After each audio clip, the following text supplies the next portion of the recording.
Hey everyone, I'm Ashleigh Banfield, and this is Drop Dead Serious. Okay, full disclosure, I've had a couple drinks.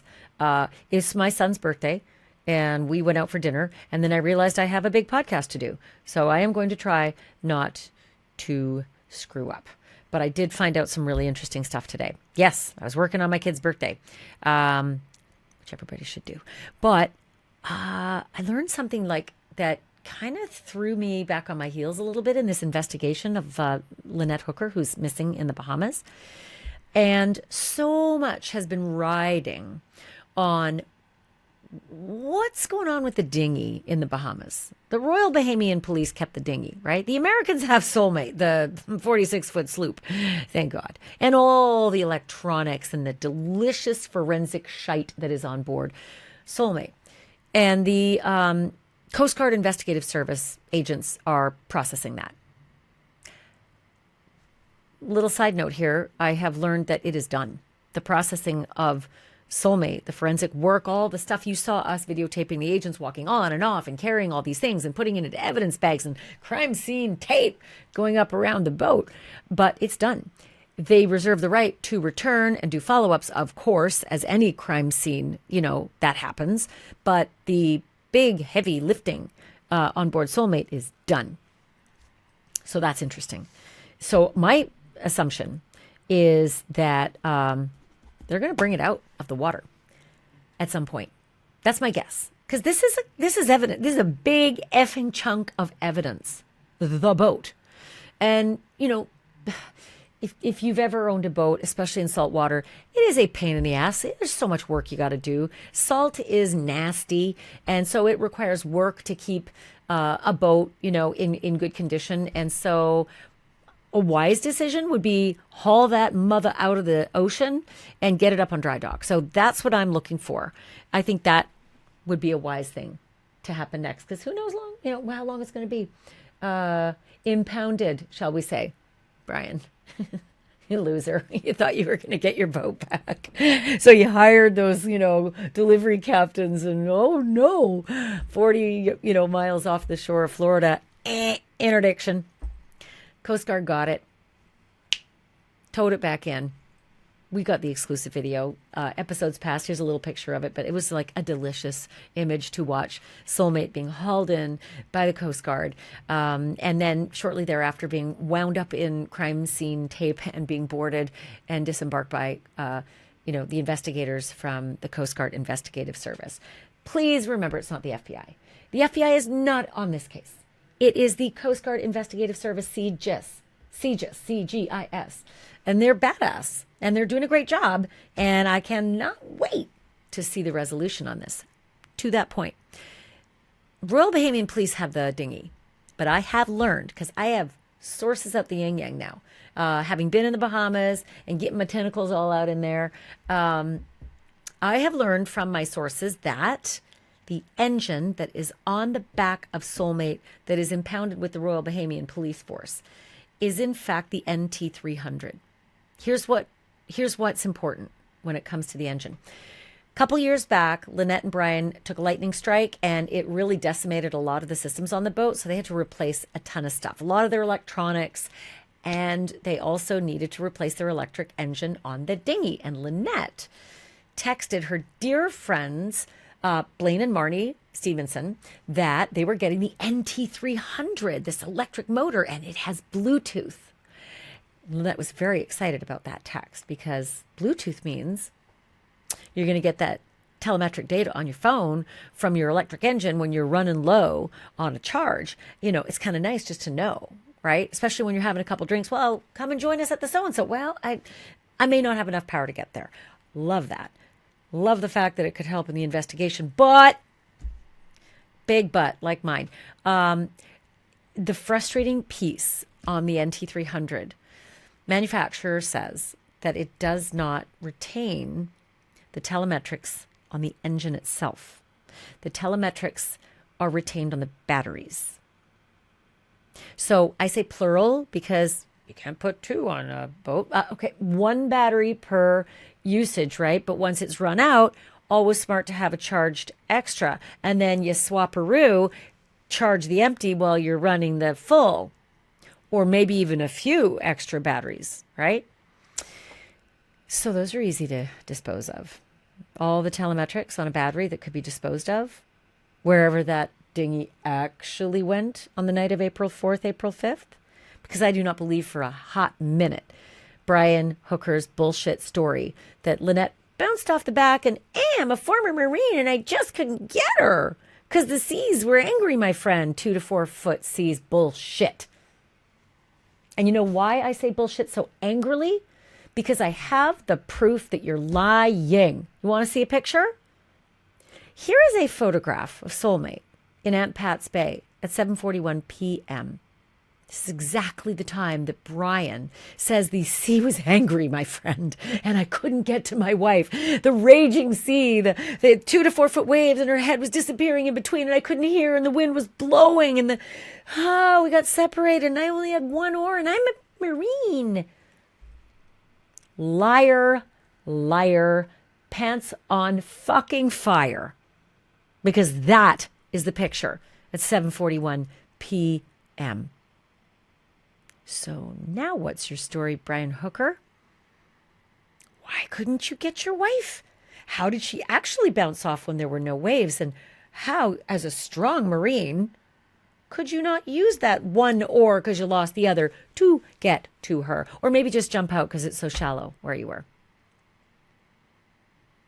I have another story about what he told someone else who was listening as to where Lynette swam to, and it is not like the other 2 stories he told. Wait for that, because it's delish.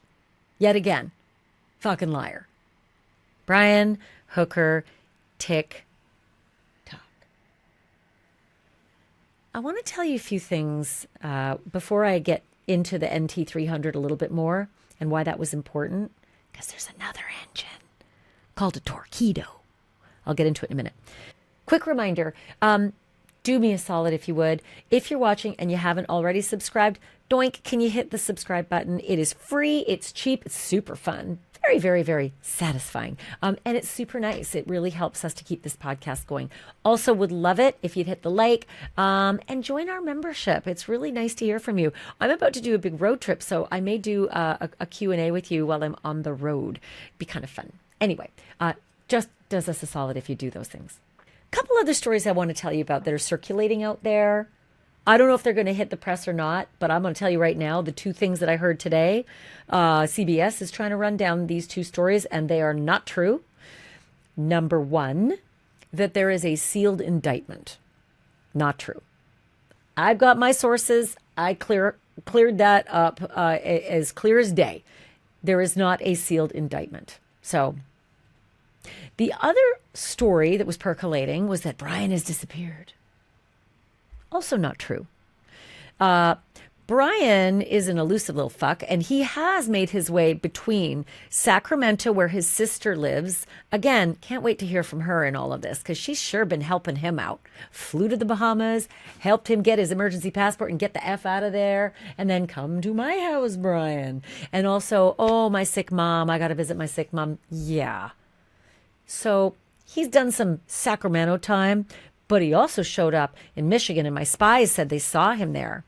And then 5 days later, he was gone again. But remember, he got himself a lawyer there in Michigan. So making his time between Michigan and Sacramento, but he's not missing.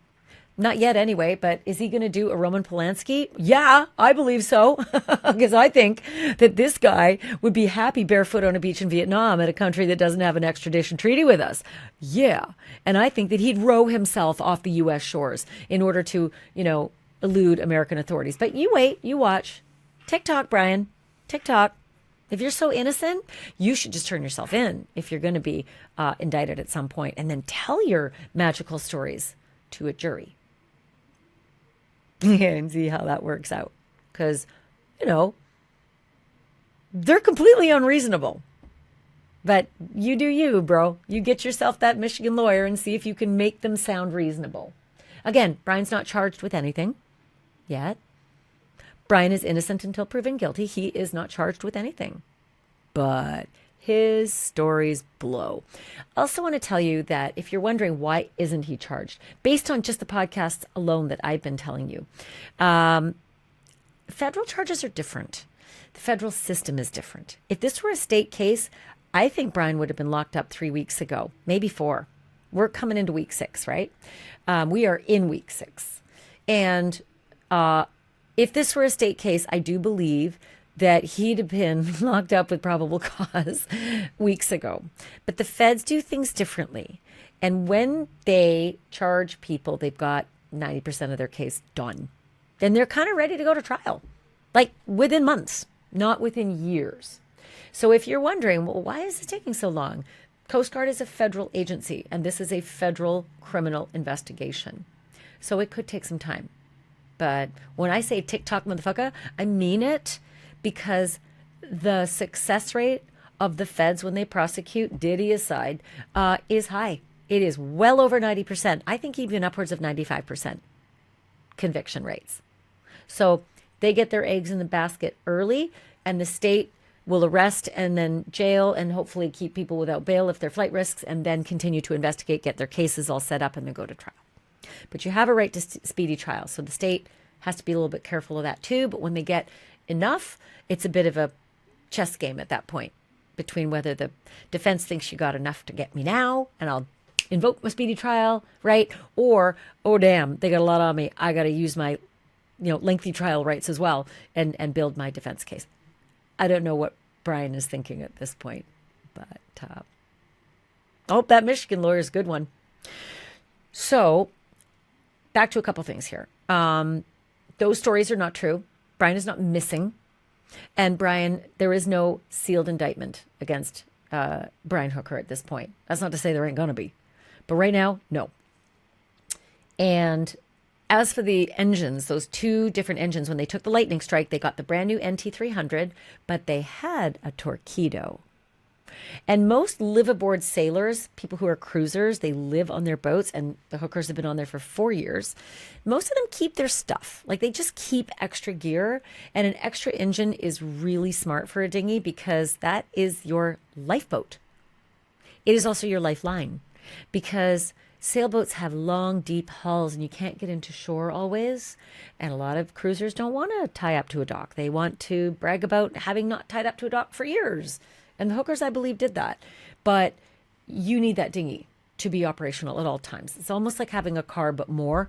Because if you don't have a car, you can call an Uber or walk or bike. You can't do that on the water. So having a second engine on board would not be weird. It would be smart. And I might think that the Hookers would keep a second engine like a torpedo on board. So I've been talking a lot about, if Brian needed to do stuff, say, after they got back to Soulmate, if they got back to Soulmate and his story's bullshit, might he swap the engines out so that the telemetrics would gather on one engine that's maybe below deck, and then the other engine would look as though nothing at all happened? I've been wondering that. But I got inside scoop. Again, don't forget, I got lots of sources in the Bahamas, and that boat is in the Bahamas. Got lots of sources everywhere, but my sources are telling me that the engine on the back of the dinghy that's in the Bahamas is the torpedo. And again, big bummer. All the telemetric data would be on the batteries. So I'd love to know, how many batteries did they buy? How many batteries did they have? But this stuff is hard, because if the Bahamians did seize that stuff, and they didn't, to our knowledge, people could have gotten on board for the weeks that it was sitting there in Marsh Harbor on the mooring ball in the dead of night. Stolen stuff happens all the time. Everybody knew that boat was unmanned. I was always worried about that. Such a bummer. Like, why the Bahamians did not seize that boat right away and put crime scene tape around it and either get it up on drive dock and lock her down in an impound, whatevs. So, plausible deniability there. Batteries disappeared. Somebody stole them. Or they just fell into a deep hole in the sand somewhere. Like maybe where Lynette is. Not saying that, but it's possible. Brian's not charged with anything at this point. Tick-tock. So, those are the engine stories. Super interesting to just know that, okay, it is the NT300 that's there. What battery's there? What's the power level on the battery? Is it the power level that reflects his story? Here's the problem with what happened after Brian says Lynette went overboard and he floated all the way to Marsh Harbor. That battery should have the telemetrics on it. But he got that dinghy back, right? Because he wasn't considered a suspect for several days. And then they thought, wait a minute, arrest this guy, put him in detention. And they didn't have enough to keep him, so they released him. But before that time, he's on his boat for a couple of days. And he's also on shore sitting on the porch of the conch inn, not searching for Lynette. Could something have happened to those batteries in between that time? Because he's smart enough to know that the NT300 engine's batteries will have the telemetrics registered. At least we think he is. He should answer, where's the battery that you had that night, Brian? You got your dinghy back on board Soulmate. Then you did your bullshit interviews and flew the coop out of the Bahamas. Where's that battery? And I suppose he could say, well, must have been stolen in the dark of night because he was off that boat for weeks. That's the story there with the battery and the telemetrics of the dinghy. June's Journey is sponsoring today's episode, and I got to tell you, this one is right in our wheelhouse because it's a hidden object mystery game set in the 1920s, and you play as June Parker, a woman trying to solve her sister's murder while uncovering all kinds of family secrets along the way. So yes, there is a murder, there are clues, there are suspects, there is drama, and every scene has you scanning for the tiniest little detail that might just move the story forward. And that's the part I really love. Because after a long day of real cases, sometimes I just want a mystery that lets me play detective without all the actual crime scene tape.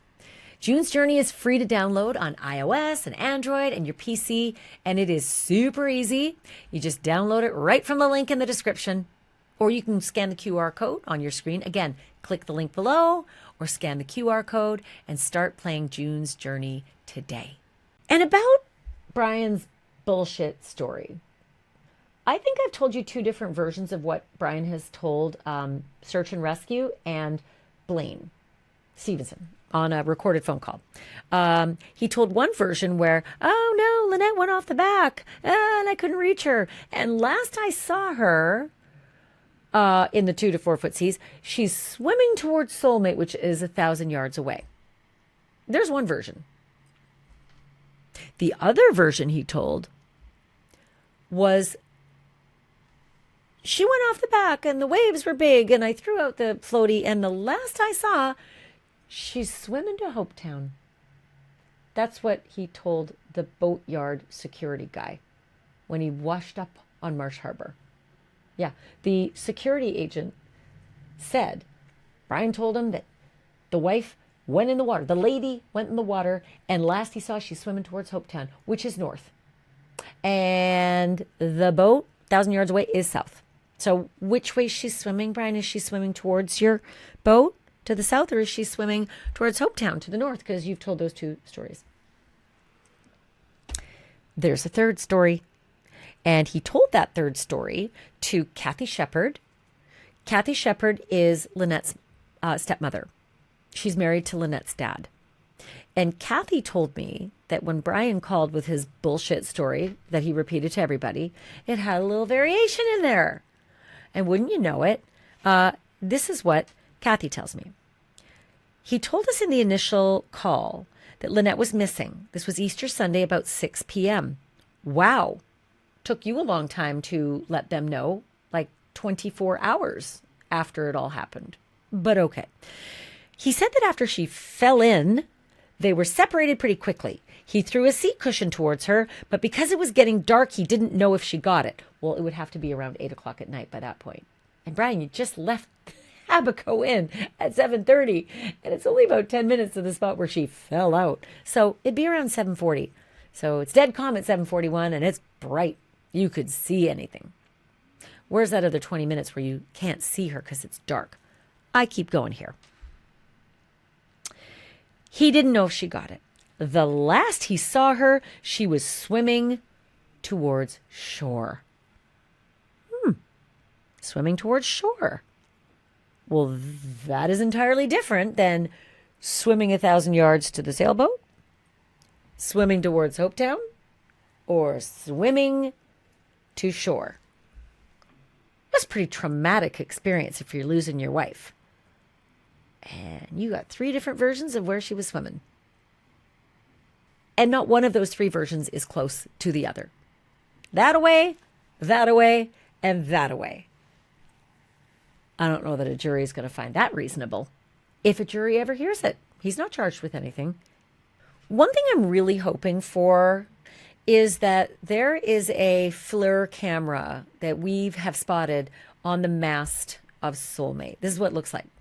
And a FLIR camera is, a lot of people who have boats have these cameras. You can see in the dark. They're super powerful cameras. And the way it's told to me is that many live-aboard cruisers will have those on at all times. So that when you're on shore, you can have a look-see to find out on your phone what's going on around your boat. There's your FLIR cam. It's live. It's up and activated. Just like your home cameras. You can check in when you're at work and see your puppy dog, or you can look at your front door and yell to the guy who's delivering a package, just leave it there, dude. That FLIR camera, FLIR, FLIR camera, I don't know, but it would be real interesting if the hookers left that FLIR camera up running at all times, because it would capture stuff, say at 7:41 p.m., when I believe Brian and Lynette Hooker actually made it back to Soulmate with the dinghy. None of this bounced off in the big waves bullshit. All that's a lie. I've already shown all the reasons why it's a lie. I think they made it back to Soulmate in that nice, calm anchorage in Ampats Bay. And I just wonder if that FLIR cam was operating. And let's just say maybe it wasn't. But in the Nancy Guthrie case, Nancy Guthrie didn't have a subscription for her doorbell cam, but Google was able to scrub images, right? They were able to get some. Maybe, just maybe, that FLIR cam has images that shows the dinghy making it to Soulmate and Brian and Lynette Hooker embarking on board Soulmate at 7:41-ish, before maybe other cameras captured other things happening on board. In another episode, I talked about the other cameras that were on board Soulmate, security cameras. Yeah, they had security cameras. So hopefully there's a Nancy Guthrie kind of moment on board where the various technology companies may be able to help the authorities with CGIS, Coast Guard Investigative Service, to scratch some images. Or maybe the images just exist. But Brian's a bit of a tech head, gear geek, and he's really good at hiding his presence, because that's why he was fired from AT&T, because he was jacking with his GPS on his work van, and they caught him. And they tried twice before that to fire him, and this time was the charm, the third time. So, he was masking his location on his work truck. So he knows what he's doing, and he knows how to hide electronically. But is he good enough? And I posture that he won't be. I don't think he's going to be as good as the U.S. government and the agents with CGIS. I just don't. So anyway, there's that FLIR cam that I just wanted to bring to your attention. So I want to tell you a little bit about what our adorable Nathan has done. Nathan, bro, I cannot even tell you how much I appreciate everything you're doing. This guy, Nathan, has been out there. He has searched in so many different locations, and this is a location I have been dying to see. Look how beautiful this is. For starters, it looks a lot like some of the places that Brian and Lynette have in their social media, because they paddleboard in a lot of times to these secluded beach areas, and then they say, look, we found a secluded beach. So Brian certainly knows these areas. He's been in this area for several weeks, like 9 weeks in my count. And Nathan went to the north end of Lubbers, but on the west side. And lots of you have asked me, hey, you really got to search the north end of Lubbers on the west side, and Nathan is doing it. So these are his images. First of all, once again, look how frickin' pretty it is there. Look at those crystalline waters. Everything's so shallow and clear and beautiful. And if you had done some paddleboard excursioning off of your sailboat and gone and explored these areas, like Brian and Lynette did on a regular basis, you would have a pretty good memory of what these shorelines look like and what the beach areas look like, which is really important, because if Brian needed to do something to get rid of Lynette's body, say, after I don't know, murder. Not saying he did it. He's not charged with anything. But if it happened, he would have to be thinking about what to do in the dead dark of night, because he would not have the benefit of these beautiful bright pictures. I mean, this is great, right? You could just paddle all around here and find out what you'd want to do to get rid of a body, but he didn't have the benefit of this. What he had was memory. Memory of the places he and Lynette had been exploring, either by paddleboard or on foot. And when they got to beaches like this, I mean, this is kind of like the holy grail when you're in these areas in Abacos, is finding these private beaches, these places that nobody goes to, and then just spending the day, you know? And so these would be places that were in Brian's recent memory. And Nathan went to these beaches. There's not a whole lot of them. There's just an area in the northwest part, but there's a couple of them that he landed that paddleboard and started searching. And I just want to tell you something about what you're seeing. This is the north end of Lubbers. Do you see how shallow it is? Many people have told us that the north end of Lubbers is like a giant shelf, and it is so incredibly shallow. And do you remember what Brian told us about the north end of Lubbers as he was blowing past it and tried so hard in the brutal wind to use his one surviving oar to paddle in, but instead just threw anchor out? North end of Lubbers, he threw the anchor out and fired off 2 flares at passing boats that both ignored him. Bullshit. Just look at how shallow this is.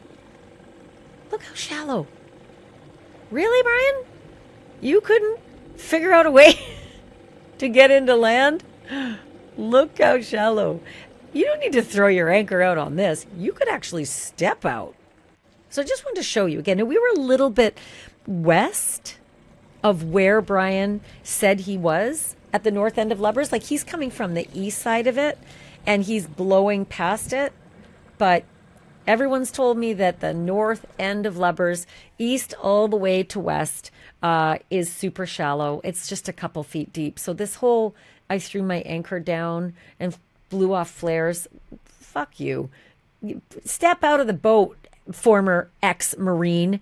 And I say that in no disrespect to Marine Semper Fi, y'all, but this man does not espouse your values, so he doesn't get the benefit of being called a Marine. He's very former in so many ways. Okay, so a couple things that Nathan is showing you here. First of all, the beaches are spectacular, and look how soft all that sand is everywhere. So I had said to Nathan, make sure when you're looking, look for depressions in the sand. Because if you bury, and this is an old pool, it's been checked. I know you're looking at it saying, oh, what's in the water? It's been checked, and she's not in there. But an old pool that maybe was abandoned from Dorian, or I don't know, but it sure looks like it could be detritus from Hurricane Dorian. But this is soft ground. And I said, look for depressions in the sand or dirt anywhere, because as the body decomposes, the earth collapses in on it a little bit. And so the surface area looks concave, like a divot. But as he's walking along, he didn't seem to see any of that stuff. But you can see that it's pretty soft. And then you got this scrub kind of like limestone coral. If I'm getting it wrong, I apologize, but most people have told me that's what the surface area of the Abacos mostly is. Beautiful beaches, but then really rough. It almost looks volcanic. But there's no way you're digging in that. And it's not like he went to Home Depot, y'all, and got a shovel. Again, he's not charged with anything. But if he had to do something, he might have had a spare paddle that somehow is miraculously missing. And I am being led to believe by my sources that the paddle that was recovered on the east side of Lubbers may not be the paddle, may not be the match to the dinghy paddle that the Hookers had. But this is what, it kind of looks like on that north end of Lubbers, the northwest side. So that water, if you were to scoot into the water and head right across, you would end up on Marsh Harbor. This is not quite the halfway point. It's about the 1/3 of the way there point. If you're floating from Elbow Key, you'd pass this particular area, the north end of Lubbers, and then you'd continue floating in the wind west until you landed on Marsh Harbor, where he, so to speak, washed up. But I still don't believe that story either. But there's a hell of a lot of scrub as well. But look at these beaches. These beaches are soft. It's just that the high tide mark goes really high. So if you're going to bury a body, you're not going to bury it where the tide comes in every day, because that body's going to show up and, murder. There's no statute of limitations on that. So the high tide mark is up in here where the mangroves are and the scrub. And it's a little harder, not impossible, but it is dark. Remember, dark, pitch black, no lights anywhere except for whatever you got with you, an iPhone or whatever. And that's what might have been the situation if Brian Hooker did these dastardly things that he might have done. I'm not saying he did, because he's not charged with any crime. But Nathan's amazing in how dogged he is when he shows us exactly what the terrain is that we're all thinking about. You can look at it on a map, but it don't look like this on a map. Google Earth is great, but it doesn't tell you everything.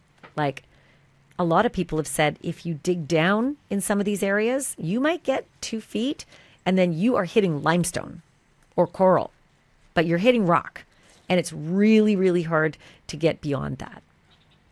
So super fascinating just to see the topography here. It's also, again, I can't help but think how pretty it is. And how in Lynette's social media, she would sort of really appreciate the beauty of this area. All these rugged, undeveloped, secluded, private, sandy beach areas with that gorgeous water. It stays in your mind. If you've been paddling around, this stuff stays in your mind. But again, you'd have to think about this in the pitch black. And thank you to Nathan again. And he's so good at showing us the thickness of the scrub and how the high tide mark comes really high up on these white beaches. And then it sort of becomes this. So this is hard to dig in and then make it look like that afterwards. Very, very hard to make that look like it's not, recently disturbed earth. Not saying that it's not impossible. It's been 6 weeks, but way harder to make that look like it's undisturbed earth. But you get these sandy patches, and I'm just very curious about all of these areas. I think cadaver dogs in these areas are going to be key to finding Lynette. The cadaver dog from Broward County, Maggie did search the north end of Lubbers on the east side. But this is the west side. And again, if your dinghy was powered and you're skulking around at night, it's nice and shallow, you can make those turns around the north side and come right into these areas where Nathan's doing this searching. But look how thick the brush is. Pretty hard to get through that stuff. So you're kind of relegated to staying out in the open and on the beachy areas. And again, I can't repeat it enough how dark it is at 4 a.m., or let's just say between 8 p.m. and 4 a.m. I can't really tell you what this is, but I can say this. Hurricane Dorian did a number on all the islands of the Abacos, and I'm not sure if this is sort of the detritus of Hurricane Dorian. Maybe there was something that was settled in this area before, maybe a little pathway or roadway, or maybe it is just beach storm sand that remains piled up there. I can't tell you. It just kind of looks angry. So I just can't tell you how thankful I am for Nathan having done this. Just, my God. And somebody out there watching has offered to send Nathan some money. We're trying to figure out a way to do that because it's a little tricky banking between America and the Bahamas and all the rest, but I intend to. And if others want to, let me know, because Nathan's spending a lot of time and a lot of boat gas, and it's expensive. I'm going to tell you right now, it's not in the tens, it's in the hundreds, the amount of boat gas that he's spending to cross the Sea of Abaco all these times, to go to Lubbers, to go to Elbow Key, to go all the way down to Tahiti Beach area, up near Hopetown, back around near Lubbers, around the west side, over to Marsh Harbor, all the places, of interest. And to that point, guess what? Again, Nathan, the saint, is searching other areas of interest as well that you are going to want to see.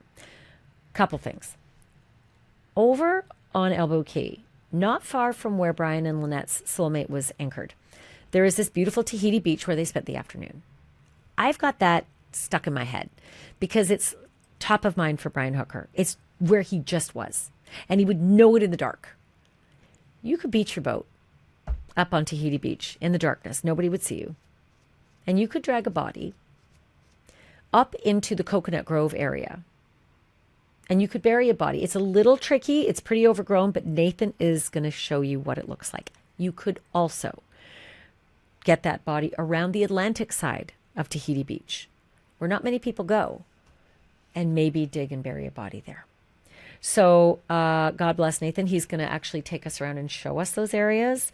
And that's really helpful. Again, I think cadaver dogs are going to be key here, but it's really interesting to get eyes on. So you're transported to these areas. They aren't just sort of map images in your head. They're actual images. And Nathan is also doing something that's really interesting. He has shown you a couple of things over on Marsh Harbor already in past episodes, but in an upcoming episode, he's going to show you what Brian said he did. Right? Like, oh, I washed up on Marsh Harbor and then I saw all these lights on the right, as I was floating towards Marsh Harbor for hours and hours, but I decided not to go to them 150 yards away. I instead went into the blackness, into the scrub, into the thick, black, jungle-like scrub. And I found a subdivision. Well, Jim Todd with Hopetown Volunteer Fire and Rescue, please give generously, has told us that's next to impossible. Even with a machete, you would not be able to get through that easily. And certainly not in the pitch black of night. And you made your way, Brian, all the way through it, through like ravines of water and everything as well, and got to the subdivision and just knocked on 2 doors, because there were loads of other doors, and then made your way all the way back through it, and then to the boatyard. That is such horseshit. Let's give him another way.